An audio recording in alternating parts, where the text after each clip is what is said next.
we're all kind of tired of sitting in our houses and we're daydreaming about traveling the world. So we've got somebody who's actually done it. He's lived the life that maybe some of us have dreamed of. You know, Stephan Chandler-Garcia, he's a developer evangelist at Salesforce.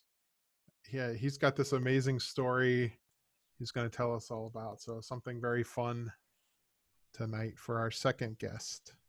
Yeah, definitely. For the most part fun, but we'll really get into that in a second. But as I was chatting to Daniel before we kicked off, if anyone was still in the room, my name's Stephan Chandler-Garcia, and I'm a developer evangelist here at Salesforce, but only as of a couple of months ago. I joined the team just as lockdown started, so all of my hopes and dreams of traveling the world are put on pause at the moment, as in my current role to all our community conferences and user groups. So one day I hope to attend in person, but I'm sure that will come at some point in time. Prior to that, I was a technical architect for Salesforce for just over a year. And even before that, I've been a customer, partner, ISV, all of the above for a number of years prior to actually joining the mothership back in 2019. But we'll cover that in a second as well. But before we get started today, once again, just as Kavindra did, I have to say thank you to everyone for organizing, for attending these meetups. I once ran a user group, and the number one thing that you want is for anyone to attend, and hope that we get lots of attendees, and it really makes it all worth it. So thank you to everyone for attending. Thank you for everyone for organizing. It's what we all do it for, to be honest, and to just distribute this content and really get it out there and support each other. Now, who is Stephan? So let's kind of roll it back. I thought this might be a great opportunity, as we're not really getting into technical content, to introduce myself and let you get to know me a bit more, especially as I'm going to be representing a lot of the West Coast from a developer evangelist perspective. And so, believe it or not, I was born and raised in California, not in the Bay Area, but in a pretty crap part of it, in the Central Valley, and grew up there for many, many years. If anyone's familiar with Fresno or Bakersfield, grew up right smack dab in the middle of nowhere with lots of cows and cowboys and all that running around. Then ended up in the UK, which is where the accent, the slight accent comes from, for about 7 years. I met my other half, who just happens to be English, and we went away together to the UK. And then now, as of about 2.5 months ago, the week of lockdown, I moved to Las Vegas. And so I'm back in the US, not too far from California, a few hours drive away. In fact, I drove to go and see my parents for a few hours on Saturday for Father's Day, just across the desert into this tip of California. And so doing that, though, has given me a lot of perspective around living in different cultures and how work changes and differentiates from different places in the world. Now, one thing that you will find that I love, if you've never met me before, is data protection, privacy, and security. It's what I talk about in my spare time, and it's what I do in my spare time. And that will become a lot more relevant in a couple of slides. But it's something that I'm very passionate about, and you will hear me talk about it. In fact, my first piece of content as developer evangelist was on some of the new real-time event monitoring, how you use it, what it's all about. And there's lots more security-related content to come from our team as well in the future. Now, another thing that you might like to know about me is that I love work. I love working all the time, as much as possible, whether it's on one project or another, whether or not it's anything to do with Salesforce. I always love being busy. I love solving problems. And it pretty much defines who I am. If I'm not busy, then I'm not really happy. Now, the other thing that I love, and me and the other half love, are cruises.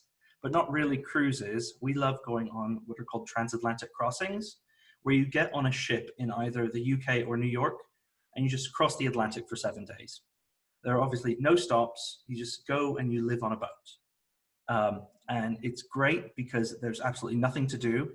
There's no cell phone reception, so no one can get a hold of you, whether or not they, like anything, no one can get a hold of you unless you let them by signing onto the Wi-Fi.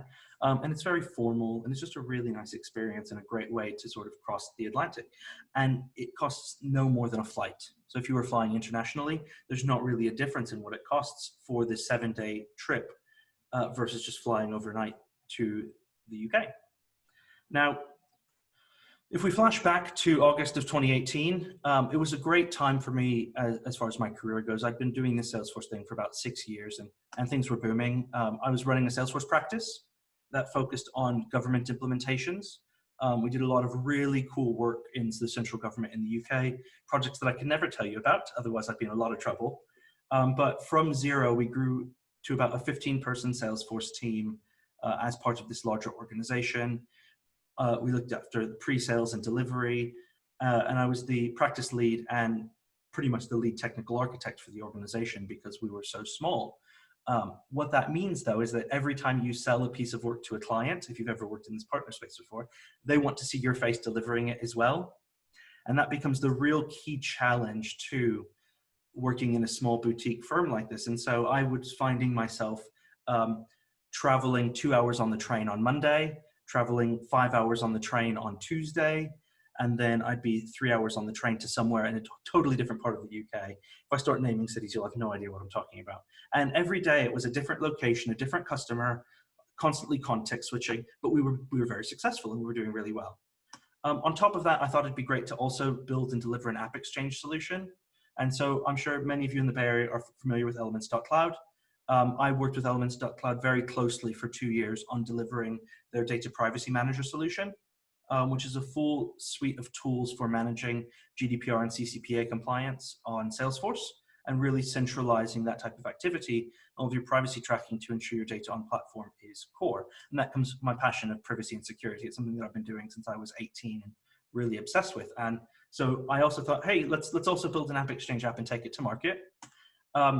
I started a community group around the GDPR called the GDPR Superheroes, grew it to about 2,000 members, held loads of meetups, workshops, webinars, built a website, was writing blogs for it, all while running a Salesforce practice and maintaining an ISV solution from a support perspective, from a development perspective.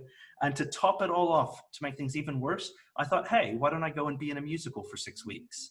And I was in the band of a musical in London for 6 weeks, 8 shows a week, which meant that while I was traveling 3 hours to client on Monday, that was fine. On Tuesday, that 5-hour trip, I had to make sure I was back in London by 5 to ensure that I was there set ready to go for the performance that evening of the musical.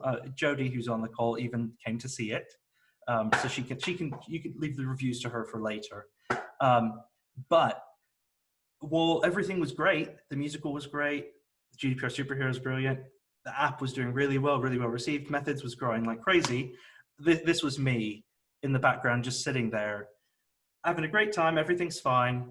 The entire world is burning behind me, but everything's going really well.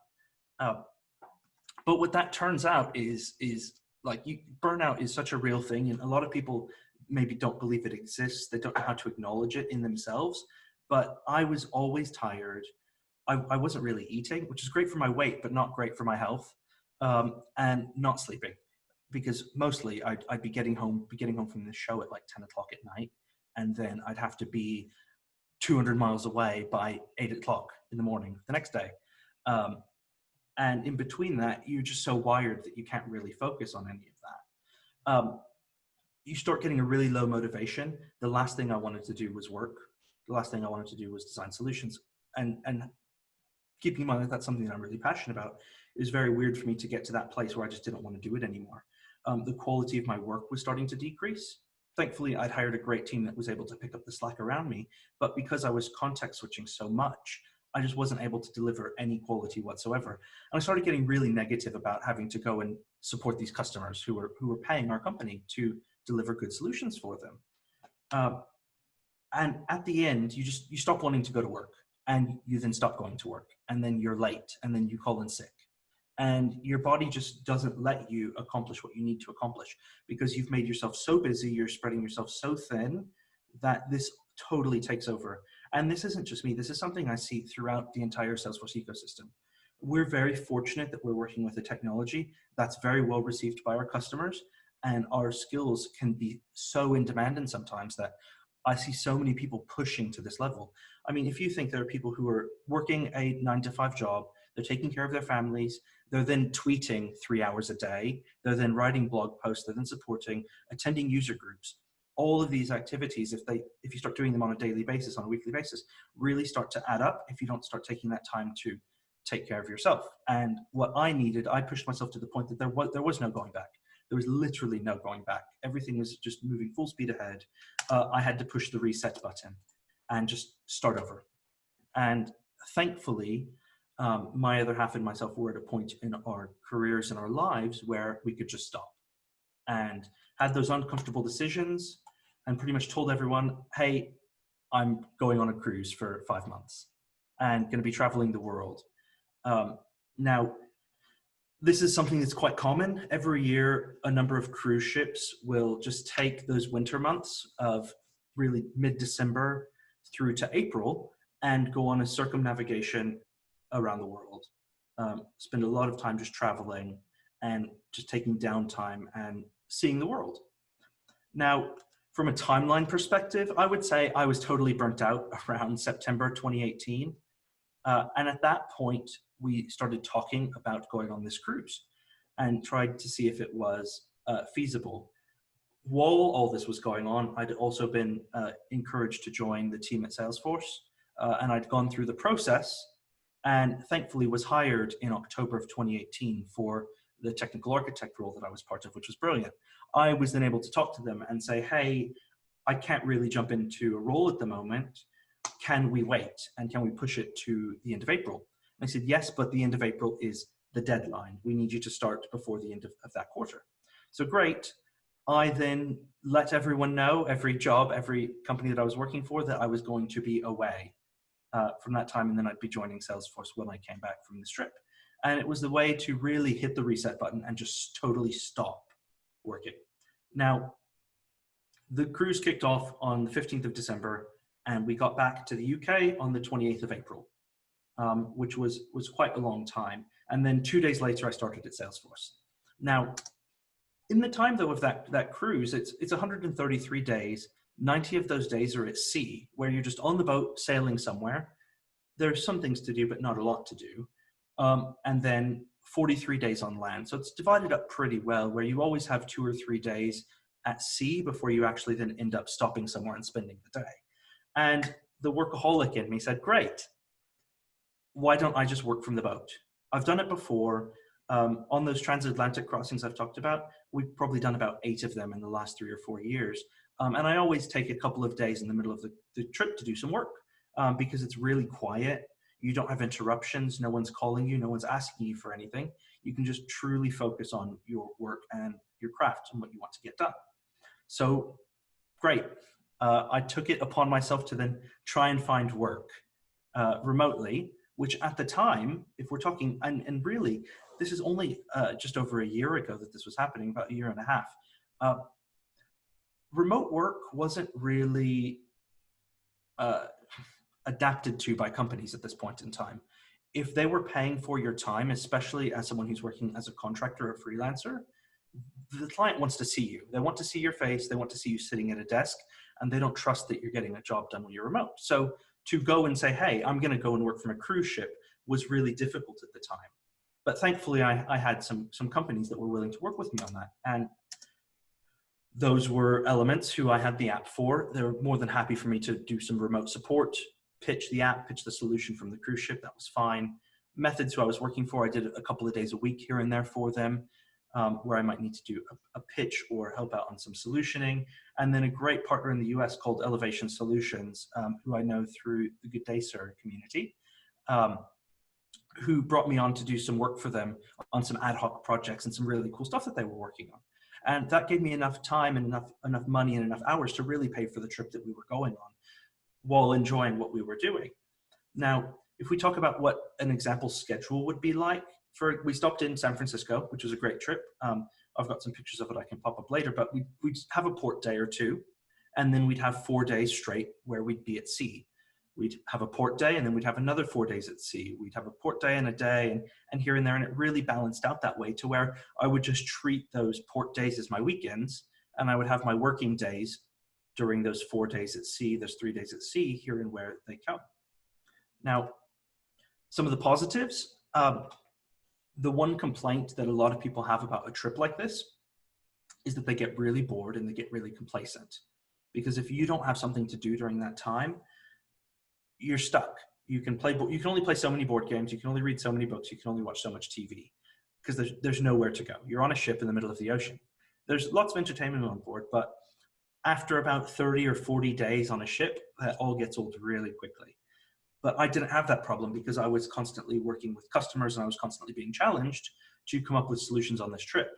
Um, I was working more as a solo developer in this sense because the time zones change very frequently. Um, so I got to build some really cool stuff and work on some really niche projects that I wouldn't have necessarily gotten to work on if I was working with the team. And we got to see the world. We went to 32 different countries over that span of 133 days. And it is an experience that we'll never be able to take back. Now, some of the negatives, time management is so difficult when you've got all of these shiny things happening behind you and around you, and when your time zones are all over the place. Now, there was a call that I had to get on, working with the consulting firm. We had been called back to pitch a solution for which we built a proof of concept for about 3 or 4 months ago that we thought was totally dead in the water. And the only time we could do it was as we were sailing from New Zealand to Australia. And it was 4 in the morning UK time that the call started. And so I had to be up at 2, prep the demo, talk to my colleagues before we got on the call. And I didn't really have a choice. I had to be up and find a place on the ship that was quiet that I could be at 4 a.m. on the phone. The lack of connectivity can be difficult. There were 2 days sailing up the coast of Mexico to San Francisco where there was just no signal. There was no internet, the Wi-Fi was down, the satellite was down, there were no TVs. And so if there was anything important on those 2 days, number one, I couldn't get on the internet.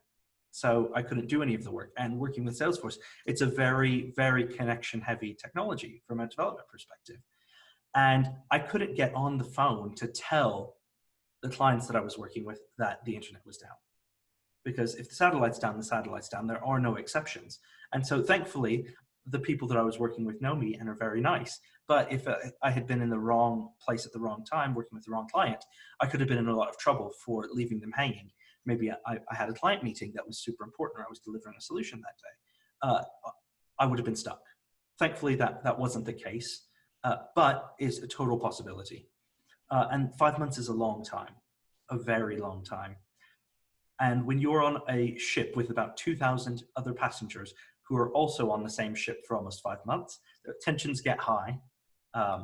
And it's just like any pressure cooker. 5 months of anything is a bit too long. And some of you might even know, we ended up getting off the ship a bit early and going home for 2 weeks. While there was a very long sea day period towards the end of the voyage, and then flew back to catch the ship to get all of our luggage off at the end, because we couldn't take it anymore, because it was far too long.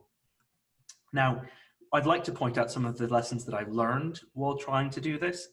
Massive, great experiment, but that have really translated well to starting to work from home as of recently. Now, I'm fortunate that my role as developer evangelist is remote anyways, but while the rest of the world has been transitioning to remote working and getting to know a lot of these lessons, some of these tips might be a little late, but are things that you can bring forward as you continue to work from home or start splitting up your time in the future. And the first one of those is to find a comfortable location to work in. On the ship, I had a chair that I really liked up on the top deck, because every morning from about 6 to 9, everyone would still be asleep and I could go up and do some great work in this space. I had my same chair and my same table with my cup of coffee every day. It was very comfortable for me. There was a power outlet in case my computer was dying. And it was like working in a Starbucks every morning and trying to find that perfect place to work. And same thing now here in Vegas. I have my desk, I have my monitor, I've got a spare bedroom that is my office currently, and that's where I go. I get up in the morning and I go to my office. I always like to visit the cafe, whether or not the office has a cafe. I like to have a space where I can go and sit and have a cup of coffee, maybe read the news, check out my phone for a little bit, and step away from my desk. And so on the ship, there are many, many different places that you can go like this. And while you're working through the day, it's great to be able to take 5-10 minutes and go and sit and have a cup of coffee without your computer, without work. And it really helps keep you balanced and keep you in the zone when you're working, because as you go back to your desk, you've had your little mental break and you can go back and do some quality work. And the last thing sort of on establishing this place of work is to have a breakout space. I like spreading out, and I can't necessarily do that on my desk. So if I need to do any sort of drawing or designing, if I need to stick some sticky notes up on the wall, our kitchen table's great for that when it's not being used. So is our big countertop. We've got a countertop that I can stick out loads of paper on. I can do drawings and I can spread myself around a bit and take me out of that office space so that I get a little bit of a change of scenery. And that really helps me from my productivity levels when it comes to sort of getting bored. If I sit too long at the computer or in a single space, I then start going on Twitter, and then on Twitter, and then I'm on Facebook, and then on Reddit, and it just keeps going and going and going, and I don't get anything done for the rest of the day. And so being able to say, okay, I think I've had enough of this. Let's go and work on the kitchen table for a little bit, and that really makes a big difference. Even though we're just in a small apartment here, I've made great use of that space to really give myself an office-like environment. Now, another big part of it, really when you're on a cruise in the middle of nowhere and you know no one, is to keep in contact with everyone at home. And the same thing for remote working. We're not seeing our colleagues, we're not seeing our coworkers, we're not seeing our friends or family. And it's very important to just pick up the phone. A lot of people don't pick up the phone and have a conversation. They leave it to text, they leave it to IM. There's so much power in picking up the phone and calling someone. I love it when I get a call from someone who I've not spoken to in a while and have a conversation just out of the blue. There's no reason to text and say, are you free? Just give me a call. And if I'm free, I'll call you back or I'll answer. And if not, I'll call you back right when I'm free. And that's how the world used to work. And we've now gotten to a place where we don't want to inconvenience each other by calling each other. And especially through quarantine, that's something that's really helped. And it really helps to ask someone how they're doing, because that happens a lot less. Well, it happens a lot at the start of every single conversation, but it's never genuine. So it's important to, on the phone, genuinely ask how someone is doing and sort of push them into talking about how they're really feeling. And it just does great things for relationships with your colleagues, with your friends, with your family. Schedule catch-ups if you have to. I have someone that I catch up with every Friday at 8:30. We've got a standing diary invitation. We used to be colleagues. We get on really well. We talk about Salesforce. So it's still nerdy, so technically part of my job. But it really helps break up the day and keep those relationships going. Because if you were in the office, you were probably going to be doing the same thing anyways. You'd be popping over to someone's desk and saying hi, maybe even taking longer than 15 or 30 minutes, going out to lunch, getting a coffee. Might as well do that from your home as well. And don't always talk about work if you don't have to. Like I said, I'm obsessed with work, so I always talk about work to everyone who I'm friends with. But it doesn't always have to be like that. And don't keep it to just colleagues. Include your friends and family in that. If you have to schedule a catch up with them, schedule it and get on the phone, schedule a meeting and hang out with them. And lastly, a big one for me is asking for help. Like if I can't solve a problem or if I've hit a challenge that I can't come to a conclusion on, pop on and ask someone for help within your team at work, maybe in Slack, any of the many Salesforce Slack channels, and hop on a call and do some virtual pair programming. Because you're going to solve the problem faster. Like I said, again, you would have probably done that in the office anyways. And it does really good things for your mental health to work through a problem with someone, because you're probably just having a roadblock. The answer is clear, but sometimes it just takes that extra set of eyes as we normally rely on. But just from a virtual perspective, hop on a hangout, hop on whatever you want to do and solve that problem. And then lastly, it's very important to have a start and finish to your day. I mean, it sounds quite cliche now because everyone says it, but I always like to get dressed for work in the morning. I get up, I have my shower, I get ready like I'm going to the office, and I walk over to the office. Although that has been totally destroyed in the last 3 weeks as we got a puppy. And so now my routine is wake up when the puppy wakes up at 4 a.m, play with the dog for many hours, and then eventually get to work. And so I need to find some balance there in the next couple of weeks, but that's going to take some time.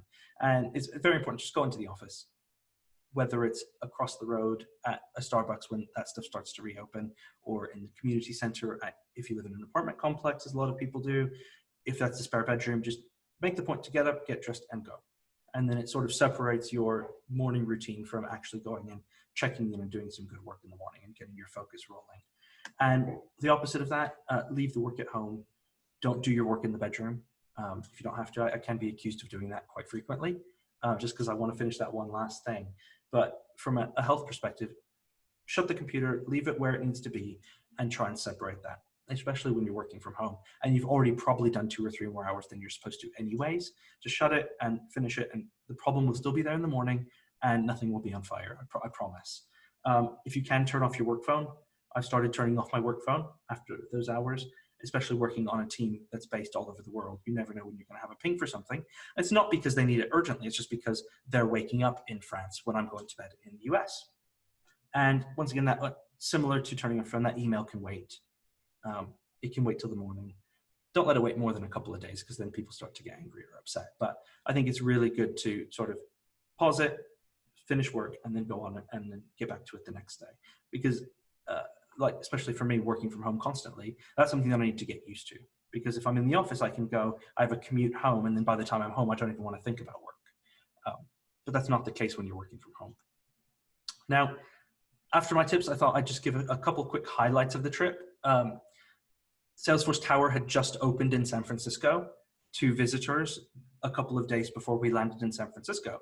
And I have to tell you, sailing into San Francisco on a cruise ship was one of the coolest experiences ever. You sail really bright and early, about 5:30 in the morning, under the Golden Gate Bridge with the sun rising.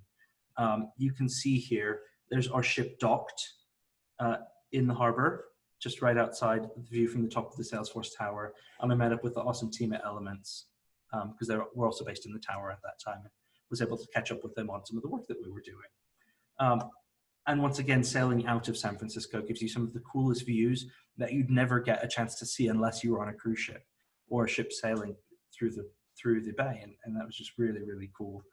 And then just getting to see the world, going from continent to continent, but via a ship and not having to fly, was just a really cool experience. Some things we did, we went to Hong Kong Disneyland when we were in Hong Kong. And you never know who you're going to meet on the ship as well. And so sailing for part of the voyage was Margaret Atwood, who wrote Handmaid's Tale and many, many other books. And so there were some great board games and conversations there, because her husband is an avid bird watcher and wanted to sail through Costa Rica and the Panama Canal. So we had that shared experience with him that was very cool. And just a quick recap, to burnout is real. If you start burning out, you have to change something. And you have to try and track those signs of it immediately. Otherwise, it can snowball to the point where you just have to shut yourself off. Now, if shutting yourself off means going on a world cruise, be very careful, because I don't know if world cruises are going to be happening for a while. We were on the very last one, because this year's cruise got halfway through and everyone had to fly back from Australia because of the pandemic. Now, working from a cruise ship is a stretch. It did work, but working from home is much more manageable. Your internet's mostly up. You don't have to worry about people bothering you. I'm constantly asking you what you're doing on your computer in the corner of a room. And it's just more of a controlled environment. Now, last thing, quick shout out, because obviously I'm a workaholic and an overworker. During the pandemic, I've taken all of my extra commuting time and launched 3 Salesforce Labs apps. And so if you're interested, please check them out. I've built a community cookie consent component for anyone that's using communities and needs to comply with cookie regulations, a multi-org security summary that takes multiple Salesforce environments and aggregates all of their security health check in a centralized org, and then the Lightning messaging utility that helps you much easier use all of the different messaging capabilities, different error messages, illustrations within Lightning Web Components. And that's it. Thank you very much for having me. If you have any questions or anything, comments, concerns. Yeah, I have a question. You mentioned, you touched a little bit on maybe some parallels between being on a cruise ship and maybe even being kind of on lockdown and working from home now. I know you probably, when you're on the ship, you couldn't imagine a pandemic lockdown. That was pre-COVID, but looking back on it, would you say did you get any of the sense of kind of being trapped on the ship like we're trapped in our homes, or not really, since you were traveling the world? Well, it's very difficult to relate it, because being on a cruise ship is such a joyous thing going around the world, whereas being part of the pandemic is hurtful to a lot of people and very detrimental to a lot of people's mental health. So I don't like to draw conclusions to that. but I knew that me and my partner could easily get through months and months of lockdown, having been in a cruise ship cabin together for 5 months and being on that ship with the same amount of people. So yes, there is nowhere you can go, but at least within lockdown, well, at least on a cruise ship, you know that no one's sick, no one is dying. Whereas in lockdown, we may be stuck at home, but there is a lot of bad going on at the moment. And so, yes, there are parallels to not being able to get away, but I think slightly different in the sense that a pandemic versus a world cruiser, two totally different things.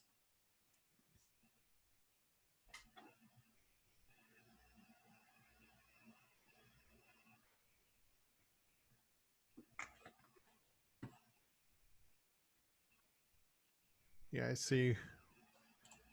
One question there. Do you want to pick it up, Jody? Yeah, I was actually trying to find the link real quick, but I am not quick enough. So Stephan, can you just talk about the multi-org security summary labs app that you just created? Yeah, of course. Might help. Let me. I can share my screen in a second. So it's only just been released, and I've not publicized it on social media yet. This might be the first that you're hearing about it. So let me go ahead and pull that up for you. We like exclusives here in Yeah, our this is very exclusive. Bay Area Dev User Group. I might even be able to quickly pull up a demo if we have time. I thought I was going to have a presentation with zero technical content or demos, but I just don't think that that's possible. So let's go ahead and pull that up. So if you're familiar with the security health check, so every org is scored against 37 sets of criteria on whether or not your org is secure. And those risks are then, I mean, every time you view it, it's updated, but there's not really a historical registry of those risks. Now, I'm just going to go ahead and log into this org, and then I'll share my screen back. And get the verification code, because that is being asked for. Okay.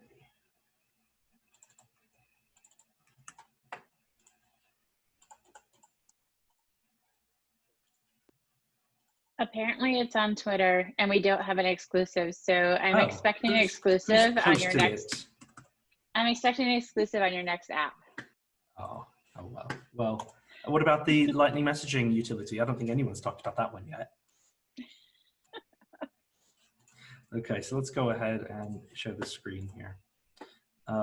It was probably one of the most challenging apps that I've ever built, because syncing org data, if anyone knows, is not the most pleasant experience in the best of times. And so generally, so every org has a security health check that's aggregated based on your security settings. Now, a lot of people don't know that data is actually available via the tooling API. And so you can call out to the tooling API from Apex to get the security health check and the security health check's risks within your org. Now, what we've done here is we've set up sort of two models, one for a central or hub org, and then one for child orgs in the reporting scenario. And when you do the setup and config, you designate which type of org it is, and then you point it to that parent org. And then it just posts the security health check data over on a daily basis. Now you can see here, I've got a syncing issue with the APAC marketing org, but so I need to jump in and check that out in the demo. But you can see here, I have all of my different environments. And this is today's run, so the June 22nd run of the security health checks. And I can see the different risks, what my statuses are associated to those. And so if I said I wanted to filter this down to poor scoring orgs and critical risks, I can really pinpoint which orgs aren't doing great and what is causing those orgs to not be doing great. And so I can hover over those and see what the risks are. So I can see there's a number of security risk file types with hybrid behavior. I can see all of the docs associated to those risks. And if I need to, I can create a task and assign it to one of my admins who needs to then go and sort out that task within their org or provide clarification as to why that score has changed. Now, if I go ahead and check out one of these orgs, let's go and put these back in here. Let's see, go to view.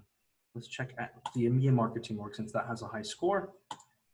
As you can see here, I've only got a few days data, so we don't see any changes in here. But on a daily basis, we're keeping that history of the health check and its risks within the org. We can go ahead and see if there are any trends or changes within that.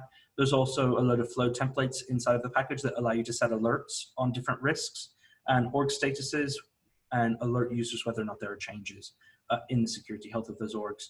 You can see the general overall security health of the org in the classic view. see what those risks are. You can see any historic tasks against that org specifically. And then you can actually have all of your admins assign their security related badges and integrate it with the Trail Tracker app to bring over and assign security related tasks before you put someone in charge of an org security, because it is a very sensitive thing. Now, the last thing is around the syncing, and I actually have a video coming out through the Salesforce Developers YouTube channel on how this was done. But if I view the configuration here, we can actually manage the syncing of the org here within our UI. And so I can go ahead and reschedule this, and then I can schedule a new job to sync the org at the next designated time. So I can schedule that sync here. And that's when it's going to push over the data based on that time. That's really how we keep those orgs in sync. And it works for any type of environment that can run Apex, really. So any of your production or sandboxes that are enterprise or above. Does that cover it? Anyone have any other questions on that?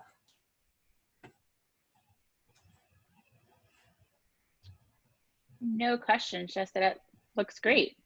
Now I understand those little boxes that you sent me to look at. Yeah.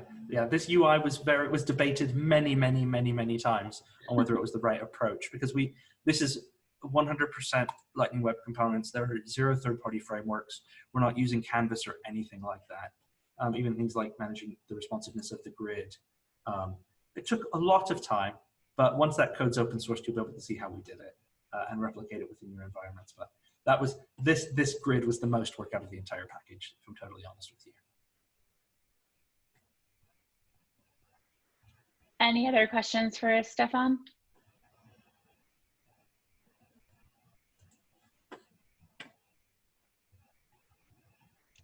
I don't see any, and I'm checking.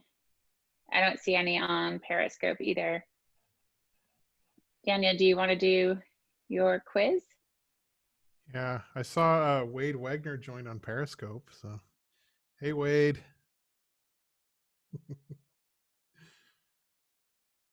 All right. So yeah, same process as before. We're going to be giving out our second certification voucher. So don't put your answer in the chat, but just sort of virtually raise your hand, say me, or put a hand raise emoji or whatever you want. Say, I know the answer. And the first person to put in an answer, I'll call on, and we'll go down the list till somebody gets it right. So question is related to burnout. So Stephan put in 3 categories of burnout, and within each category there was kind of 3 signs of being burned out. So that's a total of 9. I just looking for 3 signs. They can be from any category. They can be across the 3 categories, or a mixture, but like 3 signs of burnout. So it looks to me like Pearl is first. Hi. Hi, Pearl. So 3 signs of burnout. 1 second, let me roll up to my notes. Sorry. Sure. Yeah, tired, drained, low appetite, bad sleep pattern, low motivation, diminishing quality of work, negative attitude, withdraw from forget rest, procrastination, coming in late. Yeah, that's way more than 3. So yeah, you definitely It's 9. You took amazing notes there. Yeah. Awesome. Are you in Slack? Sure, thank Yes, you. Are you in Slack? I am. Okay. I'll DM Thank you there shortly. Everyone. Congratulations. Thank you. Awesome. So yeah, I posted some links in Slack about like Good Day Sir community podcast. We've also got the App Exchange link in here. So a few things. I thought this was fascinating. I'd be curious if folks like this type of content that's sometimes take a break from just straight code and hear more about kind of the day in the life of developers and soft skills and some new and interesting topics. So I thought this was really cool. Maybe if anybody wants to give feedback.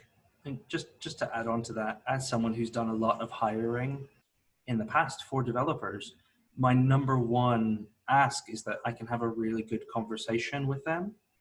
and be able to debate development topics and really like pull on those soft skills. There's a talk I did at Dreamforce last year on really like understanding what a well-rounded developer looks like and how team collaboration can work in that type of environment. And it's super important. So please take some of the notes from today and really apply them, because they're so important when it comes to job interviews in the future. I hope I'm not the only hiring manager that's like that, but I've also been asked those types of things in the past, so I know that they're important. Totally. Nice that you bring it up. We could have you again for you to share interviewing tips for developers.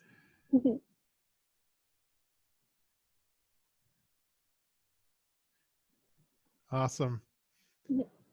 Well, if anybody doesn't have any final questions, we can go ahead and give our hearts on Periscope and our virtual or even real applause if you guys want to unmute here. Thank you, Stephan. I think maybe we're all a little jealous of your trip. It's a difficult one, because it is, I'm very lucky to have been able to take a trip like that at our current ages. A lot of people who go on these cruises are in their 80s and 90s.